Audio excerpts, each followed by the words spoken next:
My name is Magdalena Bazalova-Carter. I am an associate professor and Canada Research Chair at the University of Victoria in the Department of Physics and Astronomy.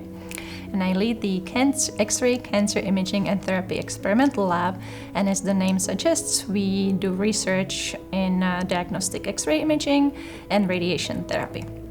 In terms of diagnostic imaging, we focus on improvements of cancer detection, and in terms of radiation therapy, we basically do research in two main areas. One of them is to decrease the cost of radiation therapy, to increase its globalization, and the second area is to improve outcomes of radiation therapy by means of developing tools for flash radiation therapy.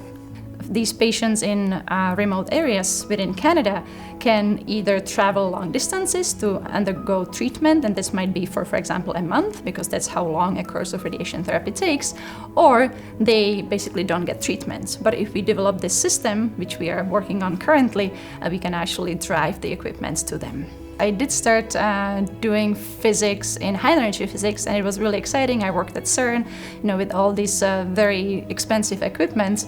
But then I learned about medical physics when I studied abroad in Spain for one semester when I was studying in the Czech Republic. And I really loved the fact that actually I can combine technology but also help cancer patients. And this is something that I very much enjoy in my career. I grew up in a communist country in Czechoslovakia in Eastern Europe. So I still remember when I was 8 years old, my parents would send me to the store to line up for bread for 2 hours. And that's how long it took to actually make sure that we get bread, because there was a shortage of it.